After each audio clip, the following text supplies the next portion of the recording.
Assalamualaikum warahmatullahi wabarakatuh. Om Swastiastu, Namo Buddhaya, salam kebajikan.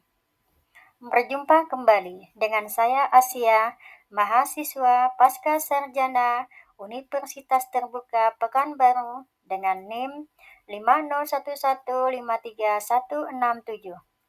Video ini adalah untuk memenuhi tugas tutorial saya yang ketiga. MPDR 5302 Studi Komparatif Pendidikan Dasar di berbagai negara. Baiklah, pada kesempatan ini saya akan mempresentasikan analisis artikel yang berjudul Scoping Review of Research on School-Based Outdoor Education in the Nordic Countries, serta bagaimana keterkaitannya dengan implementasi outdoor education di Indonesia dan di sekolah saya. Artikel ini bertujuan untuk memetakan penelitian outdoor education di 5 negara Nordik, seperti Denmark, Finlandia, Norwegia, Swedia, dan Islandia. Di sini penulis ingin mengetahui seberapa banyak penelitian yang sudah dilakukan, tema apa yang dominan, serta bagaimana outdoor education dipraktikkan, misalnya melalui sebuah konsep UDESCOL dan Prelude Sleep. Di sini juga penulis menggunakan metode scoping review, yaitu metode untuk memetakan literatur yang masih tersebar atau jarang direview. Dari 586 artikel, hanya 52 saja yang memenuhi kriteria seperti outdoor learning harus dipimpin guru, berada di ruang terbuka, serta merupakan penelitian yang empiris. Artikel ini berasal dari database internasional dan khusus bahasa Nordik.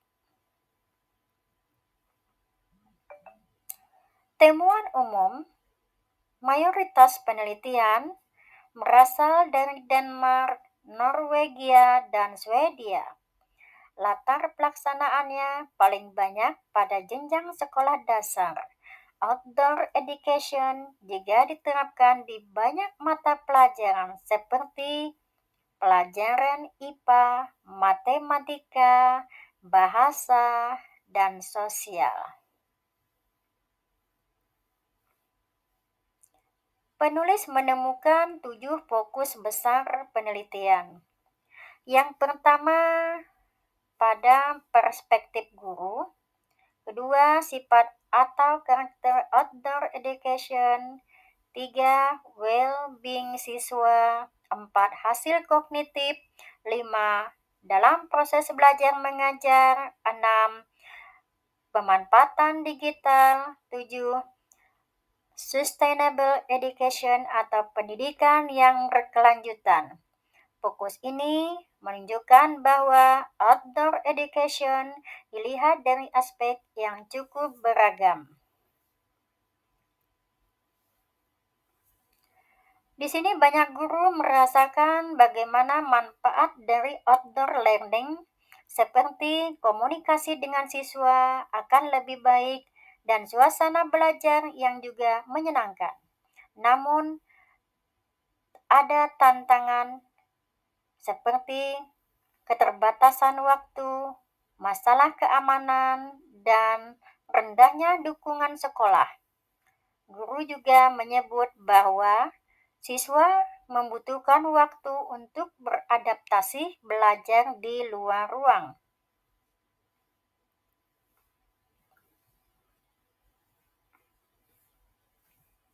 Kognitif. Outdoor education memberikan sebuah dampak yang signifikan pada kesehatan fisik karena siswa lebih banyak bergerak. Selain itu, hubungan sosial, kerjasama, dan kesehatan mental siswa juga dapat meningkat. Beberapa penelitian menemukan bahwa siswa laki-laki memperoleh dampak mental yang lebih besar dibandingkan dengan siswa perempuan. Hasil penelitian menunjukkan bahwa outdoor education dapat meningkatkan suatu pemahaman konsep sains, kemudian kemampuan matematika, dan literasi. Namun, tidak semua hasil signifikan. Beberapa juga bergantung pada desain pembelajaran dan adanya keterhubungan aktivitas luar dengan materi pelajaran.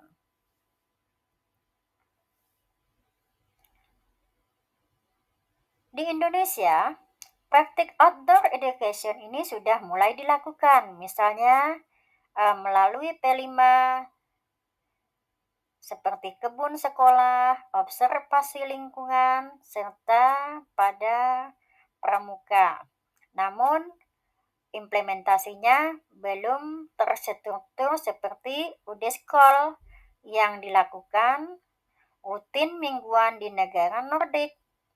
Nah, tantangan utamanya adalah bagaimana kesiapan gurunya, faktor keamanan, dan fasilitasnya.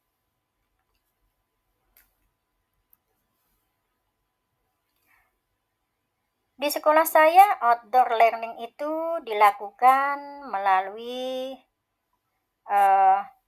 sebuah pembelajaran IPA, ya.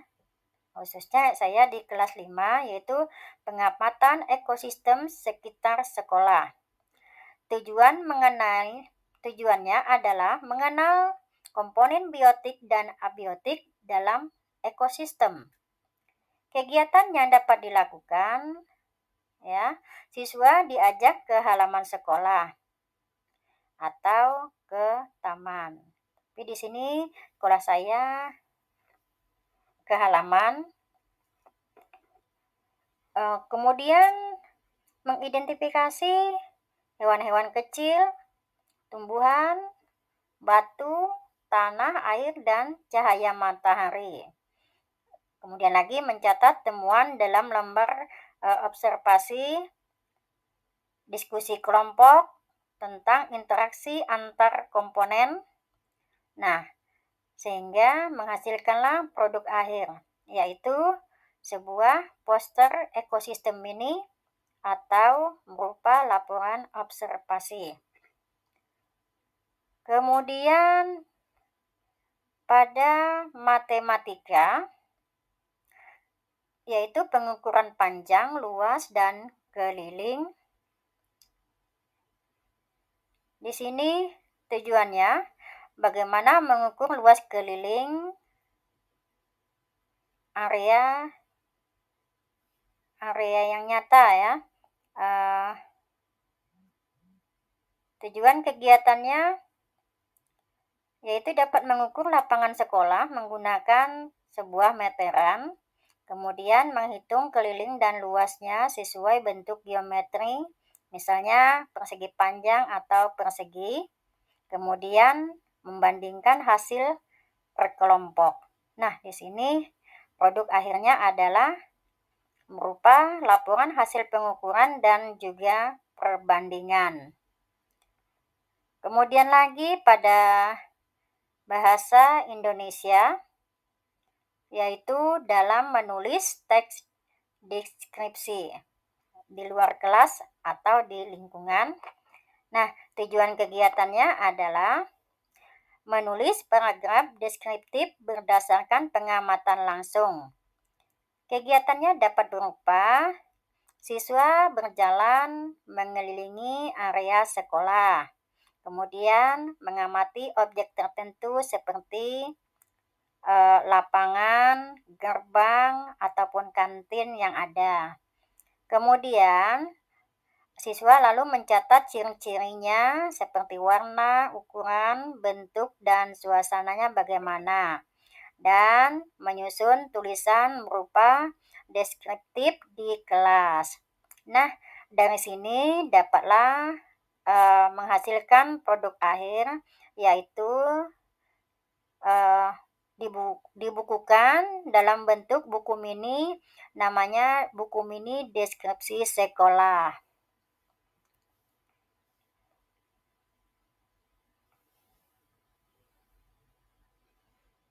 Jadi secara keseluruhan, artikel ini menegaskan bahwa outdoor education memiliki suatu dampak yang positif pada motivasi, well-being, dan hasil belajar siswa. Jadi Indonesia telah mengadopsi beberapa bentuknya, namun perlu pengembangan secara sistematis agar outdoor learning bisa menjadi sebagian rutin dari sebuah pembelajaran.